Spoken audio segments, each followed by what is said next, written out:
E iniciámonos y vámonos al grano. Queremos saludar al exministro de las TICs, el señor Mauricio Liscano. ¿Cómo se encuentra, exministro? Bien, Ignacio, a usted, Nacho, a todas las personas que lo acompañan en esa mesa de trabajo y a todos los televidentes un saludo muy afectuoso y Yo, especial. yo creo que usted es el único que me puede resolver a mí una inquietud, que la tengo desde hace varios días y me genera mucha molestia. El mundo camina hacia la 5G a toda velocidad, ya usted lo encuentra en todas partes. Y aquí en Colombia como que en algunos sectorcitos como que sí, como que no. ¿Qué está pasando con esa conectividad en Colombia de 5G? No, va muy bien. Mire, es que 5G lo trajimos nosotros exactamente hace un año. La adjudicación de la subasta fue el 24 de diciembre del 2023 y la implementación del 5G pues, es una implementación durante 3 años. Ningún país, incluso Estados Unidos, está por debajo del 50% en cobertura en 5G, porque 5G, que trae más velocidades, y 5G que trae más oportunidades para el sector, sobre todo de robótica, manufactura, automatización, etcétera, pues requiere antenas más cercanas, no tienen tanta cobertura. Entre más alta sea la banda, tiene más calidad, pero menos cobertura. Entonces, para poder llegar a 5G se necesitan antenas cada 300 o cada 400 metros. Por eso el acuerdo que se hizo en la subasta era que para que el despliegue se terminara era durante 3 años, porque es una inversión de casi 2.5 billones. El año pasado se instalaron 1.500 antenas de 5G en todo el país, pero para que uno ya sienta, como dice usted, que es un pedacito, que usted va caminando, va de pronto por el poblado y se conecta a 5G o por la 33 y después se baja a 4G, para que uno ya sienta que hayan zonas completas de ciudades, porque esto solo va a llegar a ciudades de más de 500.000 habitantes y algunas de 200.000 habitantes, no va a llegar todavía al sector rural, pues implica 3 años de despliegue y construcción de antenas. O sea, las ciudades se llenarán o tendrán que repotenciar o colocar más antenas, según nos está diciendo usted. Pues las ciudades van a ir creciendo durante estos 3 años para que la gente pueda entender y ver un 5G, digamos, como más masivo. Poner 1.500 antenas no es un poco menor en 365 días. Sin embargo, como quedó en la licitación, en la subasta, ellos tienen hasta 3 años para cumplir el despliegue, porque es un despliegue paulatino que requiere mucha inversión. Entonces, vamos a ver en el 26-27 ya unas ciudades mayoritariamente con 5G, ¿Y, ciudades. y cómo? Municipios todavía 5G no está, se va a tomar muchos más años. Insisto, Estados Unidos tiene una cobertura de 5G más o menos del 50%, porque realmente la tecnología para cobertura en el mundo es 4G. 5G es mucho más avanzado, mucho más tecnológico, cuesta más, toma más tiempo el despliegue, porque se necesitan antenas casi cada 400 metros. Perfecto. Óigame, y aprovecho también de tenerlo usted. ¿Cómo estamos con Internet en Colombia? ¿Cómo está en la actualidad el panorama? Pues resolviendo el de las ciudades, que en las ciudades está, pues digamos, muy resuelto. Pero ¿qué pasa en la ruralidad y en el resto de Colombia? ¿Cómo estamos con el Internet en nuestro país? Pues digamos, le voy a dar cifras. En telefonía móvil, no necesariamente es tener datos. Hay celulares que tienen voz y no tienen datos. Estamos en una cobertura del 93%, casi 94%. En Internet, especialmente fibra óptica, cuando yo llegué estábamos en el 60%. Hoy estamos en el 70-72%. Según la OECD, crecimos 12.5% de accesos a Internet durante mi gestión o durante los últimos 2 años. Falta todavía un 30% para tener acceso, especialmente en las zonas rurales. Hicimos un gran esfuerzo durante mi administración en conectar fundamentalmente el Pacífico, que estaba con conectividad por debajo del 6%, La Guajira, que estaba por conectividad del 9%, y los sures del Caribe, lo que es Córdoba, Sucre, zonas rurales. Sin embargo, ese 30% que le está faltando acceso a Internet está fundamentalmente en zonas rurales. Nosotros hicimos un esfuerzo grande en Urabá, por ejemplo, pero falta un montón en acceso, no de celular, en acceso de fibra óptica en zonas rurales. Sin embargo, dejamos construyéndose en muchas zonas del país 9.000 kilómetros de fibra óptica que van a ayudar a cerrar la brecha. La meta que dejamos es dejar el país más o menos al 80% y que los próximos gobiernos pues lleguen y hagan el 20% restante de acceso a Internet. Y todo basado en esa autopista, la autopista de la fibra óptica, no en el inalámbrico. O sea, la mejor autopista y la que da más seguridad es esa, la que es de fibra óptica. Sí. La más rápida en el mundo y la que da más velocidad y más seguridad y más es fibra óptica. Las antenas son 5G o 4G o 2G, pues tienen una velocidad mucho más limitada y tiene una capacidad mucho más limitada. Hoy la mejor tecnología que existe es fibra óptica y hay una que está creciendo mucho, que implementamos mucho en Colombia, que es la tecnología satelital, temas como Starlink de Elon Musk, que presentan unas buenas velocidades, eso se llaman LEOs, que son fundamentalmente satélites de baja órbita, low orbit satellites, ellos que son satélites que vuelan pegados casi a la órbita. Por ejemplo, los Musk tienen 3.000 satélites volando alrededor de la órbita que se conectan, dan velocidades, pero todavía sigue siendo menos rápido que la fibra óptica y mucho más costoso. Me queda una última inquietud con este tema y una cosa es llegar con fibra óptica a todas estas regiones que realmente lo necesitan porque el Internet es necesario, pero a nivel tarifario, ¿es asequible o cómo se está manejando? Porque el Internet pues, requiere mucha infraestructura, requiere mucho cableado, ¿es asequible para todo el mundo? Muy asequible. Mire, Colombia es el país con el servicio de Internet y de servicio de celulares más barato de América Latina. Nosotros tenemos una competencia muy fuerte y el servicio es asequible.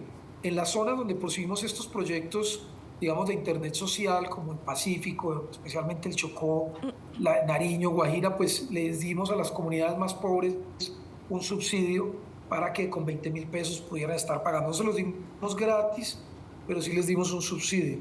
No es así en todas las ciudades, pero en los proyectos sociales que construimos desde el gobierno los entregamos subsidiados porque obviamente pues, un campesino, una persona humilde de cualquier de Segovia, pues no tiene cómo pagar 50 o 60.000 pesos, que puede ser una tarifa, digamos, normal de Internet, si es de banda ancha, que si lo comparamos con América Latina es bastante barato lo que pagamos en Colombia con lo que se paga en México, en Brasil, en Argentina, en el mismo Perú. Colombia es uno de los países donde el servicio celular es más barato. Se ha reducido la tarifa de celular en 69% en los últimos 10 años. Exministro, yo le quiero cambiar radicalmente el tema y llevarlo un poquito al plano político nacional.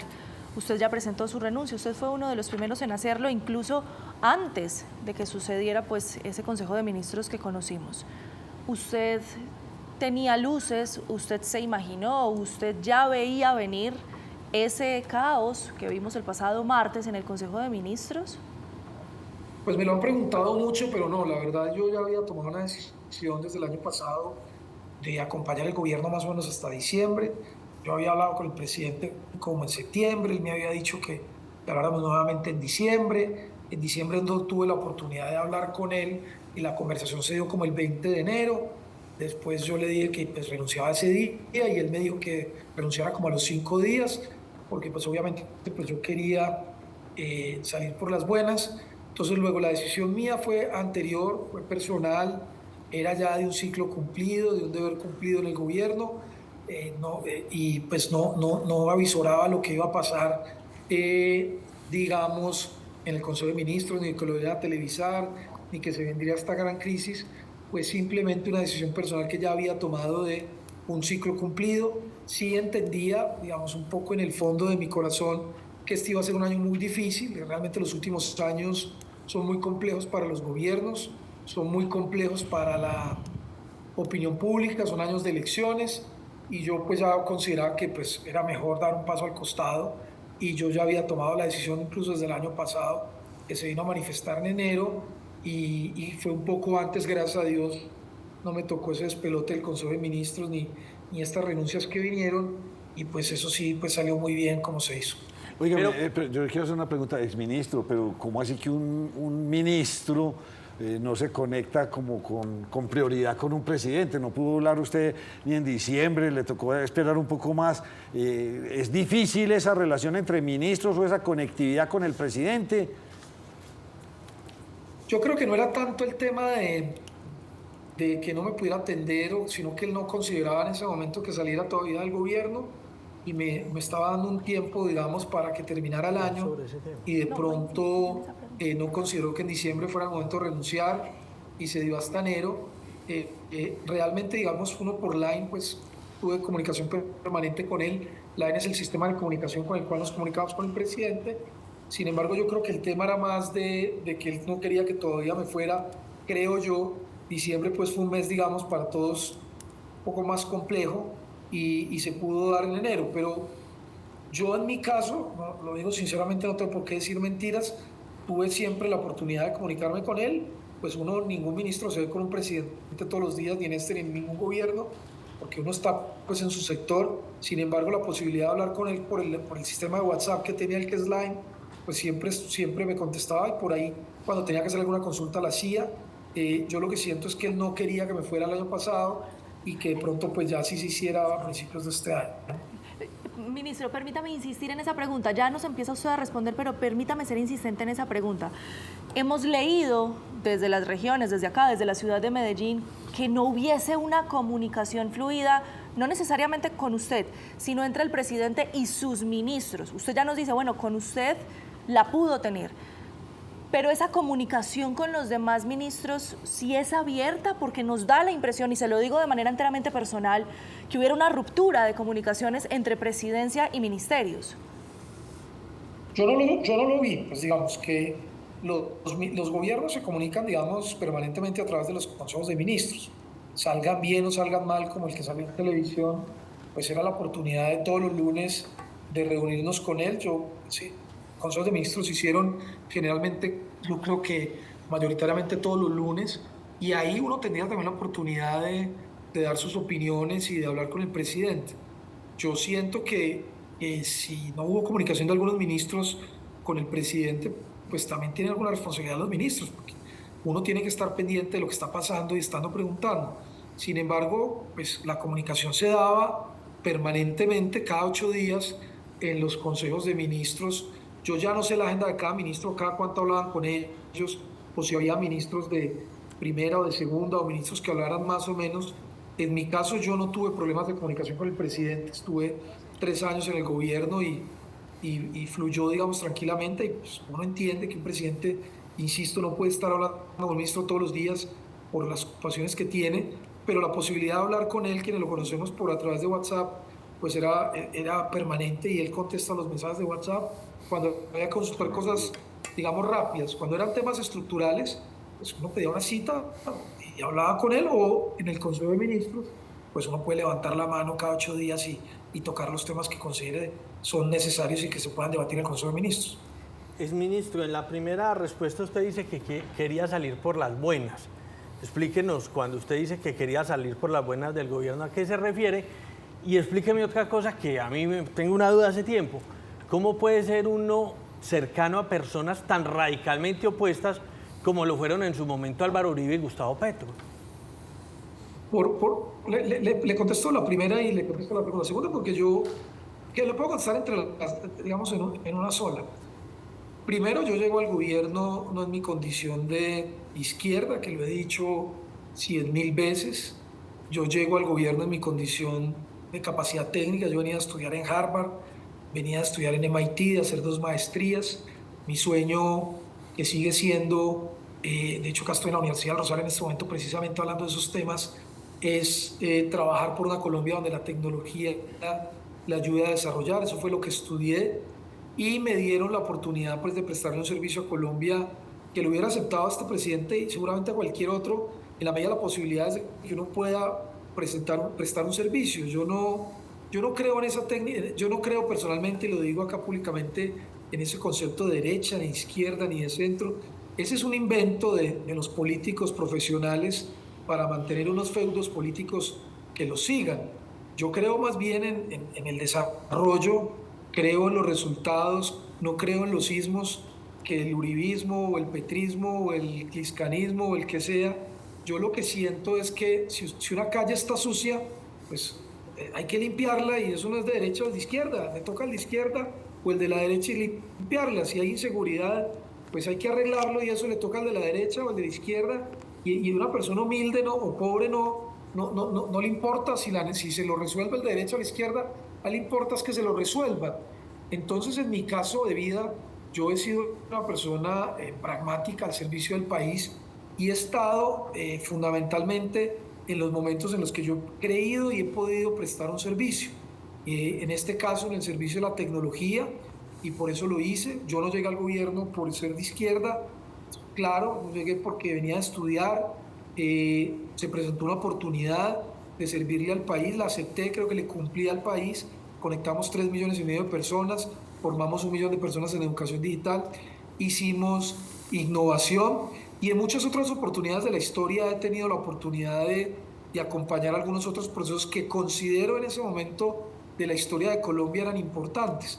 Entonces, gracias a Dios yo siempre he actuado con libertad, yo no milito, digamos, en ninguna de esas ismos o de esos apellidos, sino que he podido prestar un servicio desde los espacios donde he podido, desde el Senado de la República, cuando fui senador, ahora cuando soy ministro y creo que los resultados son fundamentalmente. Cuando hablaba de salir por las buenas yo entré a un gobierno de coalición donde presté un servicio técnico.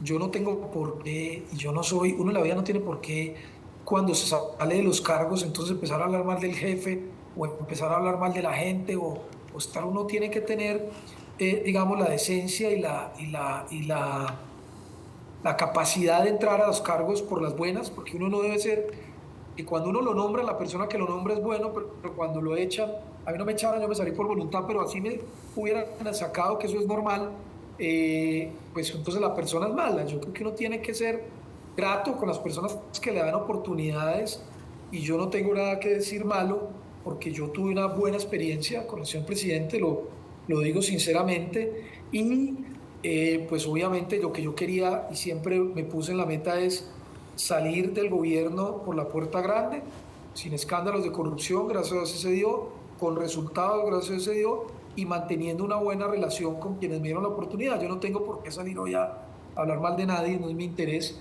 como nunca he hablado mal tampoco del presidente Uribe. Quien pueda decir que yo he hecho algún comentario o alguna propuesta del presidente Uribe o del presidente Santos, yo creo que en la vida lo que yo he hecho es simplemente ser un servidor público, cumplirle al servicio de los colombianos y no entrar en ese debate personal.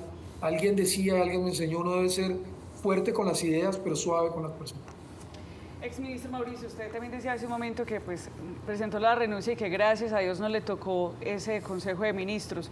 ¿Cómo se desarrollaban entonces esos consejos de ministros? Porque entendiendo esa gratitud que usted hace ahí, es que antes eran más tranquilos, entonces acá fue que se salieron de las líneas o realmente siempre son así. Mira, yo fui secretario del Consejo de Ministros el primer año porque yo fui director del DAP.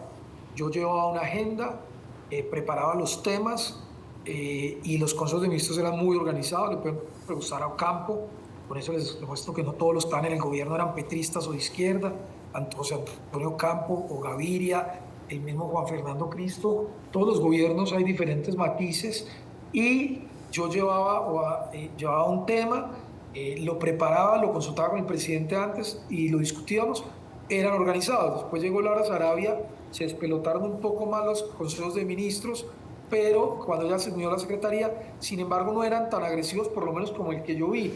Hubo unos que sí fueron, digamos, como todos, debates fuertes, eso es normal, todos los consejos de ministros, pero como este, a mí no me tocó ninguno, la verdad. Yo creo que la televisión le hizo daño a muchos ministros, la televisión le hizo daño al mismo presidente, la televisión le hizo daño a todos, porque yo creo que estaban más hablándole al país que hablándole al Consejo de Ministros, y creo que eso, pues, primero fue un desastre, yo lo dije públicamente, el Consejo de Ministros es un desastre, y pues me parece que eso salió muy mal.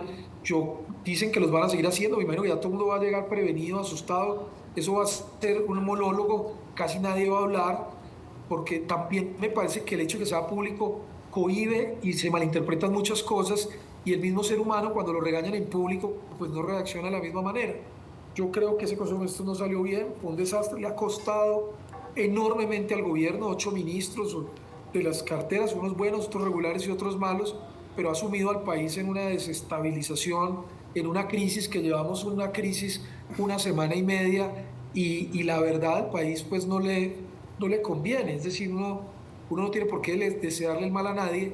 Yo considero que todo este desorden que estamos viviendo ahora, esta inestabilidad que se están viviendo ahora, pues es muy perjudicial para todos los colombianos. O déjeme preguntarle de una manera muy coloquial.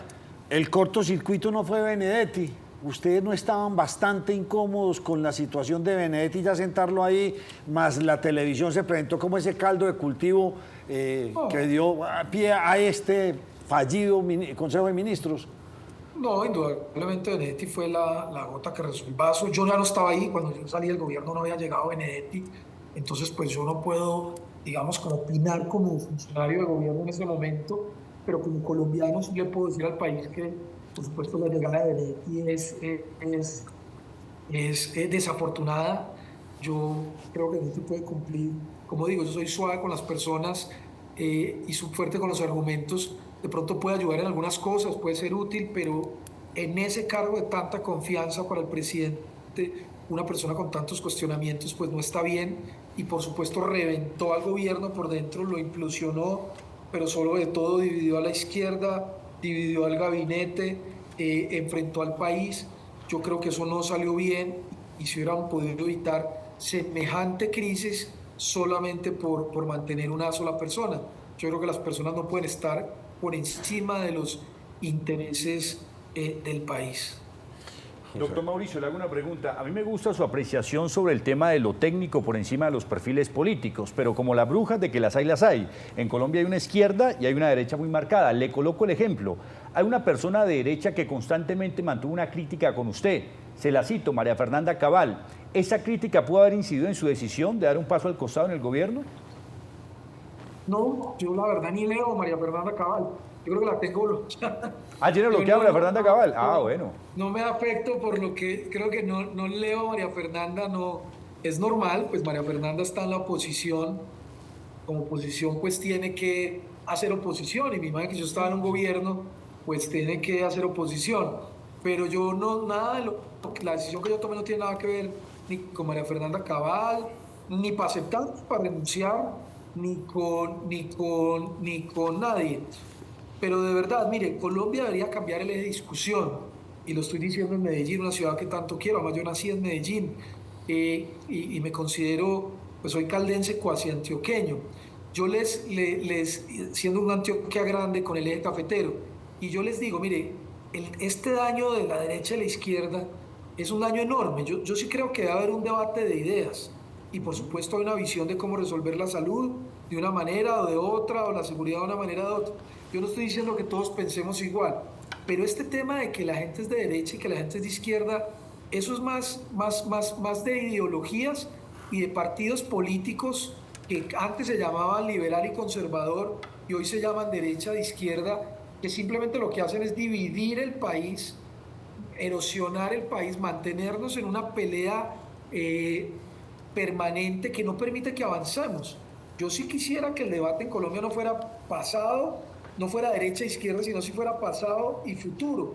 ¿Cuál es lo que vamos a hacer en pasado? No podemos dar debates sobre los grandes problemas del país. No estamos discutiendo las soluciones de cómo se resuelven. Aquí realmente lo único que hay es petrismo, antipetrismo, o uribismo o antiuribismo, y eso pues realmente lo único que mantiene es un debate de bobos que a unos políticos les sirven. A María Fernanda le sirve enormemente. Ella se va a ese extremo y por supuesto eso le detiene unos aplausos, y a la gente le gusta que hablen duro y que si es una mujer es berraca como ella, pues que tenga, digamos, esa coraje y valentía, que yo no se la niego, te lo tiene, y eso le gusta a mucha gente, pero eso no es lo que le conviene al país y eso no resuelve los problemas. Ojalá yo pudiera dedicar mi vida, seguramente no es muy popular, lo que da votos hoy es la confrontación. Usted pone un Twitter duro contra alguien y tiene 500 retweets. Usted pone un Twitter suave y tiene 10, porque además las redes sociales también aumentan la polarización en el mundo. Entonces yo sí siento que ojalá en Colombia pudiéramos dar ese debate. Si estuviéramos en ese debate, seguramente Colombia dará un salto cuantitativo y cualitativo en el desarrollo. Exministro, usted nos dice que usted es suave con las personas, pero también nos dice que esos consejos de ministros, cuando los empezó a liderar Laura Sarabia, eran despelotados. ¿Cómo es Laura Sarabia? Laura Sarabia es organizada. Laura Sarabia es culpable en parte de la percepción que hay del gobierno Petro. Yo creo que Laura Sarabia es organizada, pero Laura Sarabia es culpable de la percepción de lo que hay en el gobierno Petro. Porque la inexperiencia de Laura en cargos de tanto poder y la combinación con la ambición que ella tiene, yo creo que es parte de los resultados que ha tenido el gobierno en estos momentos. Seguramente culpables son muchos, uno no puede señalar a una sola persona, pero me parece que es más lo que le ha restado al gobierno Laura que lo que le ha... Benedetti hoy son las personas que tienen, digamos, un poco despelotado el gobierno. Por supuesto, pues habrá otras personas que son responsables, pero digamos, el no buen manejo de eso pues le ha costado mucho al presidente y le ha costado mucho a su partido, ¿no? Sobre todo a su partido, porque quienes hoy son los más críticos de lo que está sucediendo no somos los de izquierda, o por lo menos, digo yo, al interior, sino quienes más manifestaron la crítica frente a Laura y Benedetti fueron precisamente los pura sangre de la izquierda, pues como Bolívar, como la vicepresidenta, como Susana Mohammad, como el mismo Alexander López, hoy todos creo ya por fuera del gobierno, precisamente por estos hechos. Entonces el costo político que asumió el presidente por mantener estas dos personas pues es muy alto porque dividió su propio equipo político. Pero Ronnie se queda con un pensamiento exministro, ¿y será que están por fuera del gobierno para prepararse para la próxima campaña electoral, como lo vivimos en nuestra ciudad con el exalcalde Daniel Quintero? Yo le tengo dos preguntas finales. ¿Cuál es el futuro del pacto histórico? Y en lo personal, ¿cuál es su futuro? Pues primero, yo no soy del pacto histórico, o sea, yo no soy la mejor persona para dar una opinión del pacto histórico, nunca he estado a la izquierda, no soy miembro del pacto histórico y no porque esté acá en este programa, eso lo sabe el país. Yo he militado más en partidos, si se puede decir así, aunque yo no creo en eso de centro, pues para un poco el lenguaje de la opinión pública, y llegué al gobierno en esa condición y el presidente lo sabe. A mí nunca me pidió el presidente ni que militara en el pacto histórico, ni que tuviera que acompañar ningún proyecto político. Yo llegué en mi condición de mis capacidades técnicas y así lo demostré, como llegan la mayoría de los ministros. Los ministros pues tienen algo de político, pero fundamentalmente históricamente han estado en la parte técnica. Entonces no, el futuro del pacto histórico no sé, digamos que es un poco incierto, está atado digamos a cómo termine el gobierno y a la posibilidad de que ellos tengan de realmente unirse. Tienen muchas discusiones internas, no es muy halagador, pero pues tampoco de una opinión negativa. Yo creo que en política, los ingleses dicen una semana es muy larga en política, todo puede pasar y todavía falta un año largo para las elecciones. Entonces, pues el futuro es, la recomendación sería pues que trabajen en equipo, que trabajen unidos y que hagan el mejor cierre del gobierno posible. Eso va pues a ayudar a mejorar su percepción ante la opinión. Y el mío, pues que no depende del pacto histórico, insisto, ni está relacionado con el pacto histórico, pues estoy en eso. Estoy ahora siendo papá, acabo de tener un hijo hace 15 días, tengo algunas ofertas académicas de algunas universidades que me han pedido que trabaje con ellas, estoy evaluando eso y también la posibilidad pues de seguir en la política, que es lo que a mí me apasiona y me gusta. Estoy analizando cuál sería el próximo paso. Yo no voy a ir al Congreso, no voy a ir al Senado de la República, yo fui senador, presidente del Congreso, representante a la Cámara. Por ahora lo que sigue es evaluar un poco, ver las cosas de la barrera y ver desde qué parte podemos ser más útiles. Yo creo que la gente, más que importante en este momento del país, lo que tenemos que hacer es útiles a salvar y a trabajar por Colombia, que en eso es lo que todos debemos estar de acuerdo. Entonces, permítame, le reorganizo la pregunta y se la pongo desde otro punto de vista. ¿Será que este primer estreno de la izquierda en Colombia, y dado todo lo que ha pasado y en estos últimos días, ha sido mala para la misma izquierda? O sea, a proyección de futuro. Pues es que yo creo que hay como de positivo, de negativo. Yo creo que la izquierda gana la posibilidad de formar unos cuadros que no se habían formado en el país. Ellos nunca habían gobernado, entonces pues mucha gente está aprendiendo a gobernar y eso yo creo que le sirve digamos, a la izquierda. Creo que implanta en Colombia unos debates que van a seguir siendo importantes. Cuando el presidente Uribe fue presidente, instauró en los colombianos la seguridad, por lo menos con un valor muy importante. Ese valor no se ha quitado. Yo creo que todos hoy reconocemos y seguimos luchando por la seguridad como un valor del Estado. Cuando llegó el presidente Santos, el valor de la paz y el poder lograr acuerdos era muy importante, y hoy todos los presidentes hablan de paz, y llegó otro presidente o la izquierda que está instaurando un lenguaje así que es el de la inclusión, el de trabajar por la periferia, el de luchar por los más pobres, y yo creo que eso le faltaba a Colombia, y yo creo que ese debate hoy se incluye en los debates próximos de la opinión pública. Sí, por supuesto, la izquierda pues tiene unas cosas negativas, y es que si no se organizan, si no se siguen atacándose entre ellos, si no logran terminar de hacer un buen gobierno, pues obviamente eso les va a costar para mantener, digamos, la continuidad, y por supuesto pues tendrán dificultades para ganar, para mantenerse en el futuro. Pero yo creo que, y no por defender la izquierda, sin ser de izquierda, pues aquí no hay ningún partido político o agrupación que pueda tirar la primera piedra y que diga que haya hecho un gobierno perfecto. Yo creo que todos tienen aciertos y todos tienen también muchas diferencias. Mire el gobierno de Duque. La izquierda gana pues porque Duque no hace un buen gobierno, porque Duque fracciona, pues hablando en los lenguajes, al uribismo, las discusiones que tuvieron internamente entre él, Paloma, la misma María Fernanda. Entonces, también un mal manejo de Duque fue lo que hizo que Petro llegara al gobierno. Entonces, creo que ahí hay que hacer análisis más amplios, con más perspectiva, y entender que hay aciertos y hay desaciertos, y que por el bien del país, por eso insisto, no deberíamos estar en el debate de derecha e izquierda, sino en el debate de futuro y pasado, y más en el proceso de desarrollo que Colombia necesita, resolviendo los grandes problemas. Vamos a usar de su confianza. 2 preguntas finales. Primero José Fernando Gil y luego Andrea Sierra. Usted nos dice que no va a aspirar ni a la Cámara ni al Senado. ¿Usted quiere ser precandidato presidencial? Uno. ¿O usted es cercano a alguno de los precandidatos presidenciales actuales? No, yo no he decidido. Yo no descarto la posibilidad de aspirar a la presidencia, eso puede ser una posibilidad, pero yo en este momento no lo tengo, digamos, como en el top of mind, o lo tengo, digamos, como una decisión tomada. Yo ahora, de verdad, después de 3 años de estar en el gobierno, estuve 4 años en Estados Unidos, 3 años en el gobierno, pues estoy ahora disfrutando a mi hijo. Estoy más que todo como evaluando con la gente, con los equipos, con la gente que yo conozco, cuál es la mejor posibilidad de servirle al país. Yo no creo pues que uno siempre tenga que estar como Tarzán, soltando un bejuco y cogiendo el otro.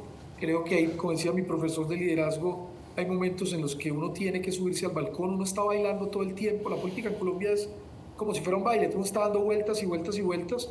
Hay momentos en los que hay que parar de ese baile, subirse a un balcón, ver a los demás bailar, y eso es lo que estoy haciendo en estos meses, y como dice Pérez Reverte, del futuro, cuando llegue, pues ahí tomaremos las mejores decisiones. Seguramente ustedes en este programa, que además es un programa muy bonito en Medellín, pues seguramente se enterarán qué iremos a hacer. Por ahora estoy en lo que es más importante, que es ser papá con Máximo, que lo acabamos de tener hace 15 días. No descarta ser precandidato presidencial, pero usted ha sido cercano, me lo ha mencionado, a 3 de los últimos 4 presidentes. ¿Usted es hoy cercano políticamente a quién? No, pues a nadie, a mí. Yo realmente no soy cercano, pues soy amigo de todos, pues no soy enemigo de nadie, pero creo que tengo mi propio espacio político, mis propias ideas. Hoy no hago parte de ningún partido político. Del mío, que fundé, se llama Gente en Movimiento, es el único partido que yo pues pertenezco, que tiene pues registro de la registraduría, y tengo amigos en muchos sectores, muchos amigos en la U, por ejemplo, donde milité. Quedo con amigos en la izquierda, hay gente muy valiosa en la izquierda con las que quedo amigos. Si ustedes lo llaman, yo también tengo amigos en el equipo de Germán, amigos en el equipo incluso del Centro Democrático. Yo soy amigo de muchas personas, de Esteban Quintero, con quien trabajé en algún momento. Yo tengo muchos amigos en todos los sectores. Es que yo creo que uno no puede pensar que por estar en un lado se tienen que sacar a los otros, o que uno no puede tender puentes. Yo creo que sí hay personas que podemos unir diferentes sectores y que no dividimos. y no necesariamente tenemos que estar a toda hora que porque soy amigo de uno, soy enemigo del otro. Yo creo que uno puede tener amistades en todos los sectores. Mire usted, yo soy amigo de Daniel Noboa, me criticaban porque estaba allá, ¿no? Y eso no es ser, como dicen algunos, ¿cómo se dice? Lo tratan de llamar, es que uno está en un lado y está en el otro, no, es que uno está en Colombia y uno puede unir y uno puede ser amigo de todas las personas y uno no tiene por qué estar llamando, uno no puede por qué estar a toda hora en un debate descalificando a las personas. Yo creo que se puede debatir con argumentos y poder pues construir el país y trabajar y tender puentes. Eso le ayudaría mucho al país, personas que no estén permanentemente en esa división, en esa exclusión. Casi que hoy en día si una persona entra de un lado, se tiene que salir la otra, no pueden convivir las cosas. Uno no podría entonces tener un gobierno donde existiera seguridad. Entonces si es de seguridad porque es de derecha, y entonces si trabaja por los pobres es porque es de izquierda, y entonces entonces usted no puede tener un gobierno que sea seguro y que luche por los pobres. Claro que lo puede tener, pero hay gente que excluye eso para poder ganar espacios políticos. Exministro, ya para cerrar, de manera realista y muy objetivamente, ¿usted considera que Colombia va bien? Yo considero que Colombia va bien en unas cosas y va mal en otras. Si uno hace un análisis completo de las cosas, pues obviamente no hay un solo tema, pero depende del tema que usted me pregunte, yo le digo si va bien o va mal. Yo le puedo decir dos temas, por ejemplo. En el tema político, de esperanza, de certidumbre, incluso de seguridad, el tema de la extorsión y eso, vamos mal. Eso, y yo lo dije en los consejos de ministros, eso es una realidad. Pero si usted revisa, por ejemplo, la economía no está tan mal, la economía está creciendo al 2,5, la inflación está a un dígito, el desempleo está decreciendo, y usted le puede preguntar a cualquier empresario cómo fue el año pasado. Es decir, hay cosas en las que uno podría decir vamos bien, hay cosas en las que uno podría decir vamos mal. Por supuesto, uno como colombiano quisiera que estuviéramos mejor en todo, y sí quisiéramos, y en eso sí yo lo digo sinceramente como el ministro, algo más tranquilo. Yo siento que estamos en un momento de demasiada tensión, demasiado descontrol, demasiadas noticias negativas, demasiada incertidumbre, y eso sí lo añoramos todos, que podamos tener más certidumbre, más tranquilidad y más unidad. Yo creo que eso ayudaría un montón para muchas otras cosas. Exministro Mauricio Liscano, pues cuando regrese a nuestra ciudad, a la ciudad de Medellín, por aquí lo esperamos en la primera mesa de opinión de Antioquia. Muchas gracias por habernos aceptado esta invitación. A ustedes, gracias a la invitación y les deseo la mejor de las suertes.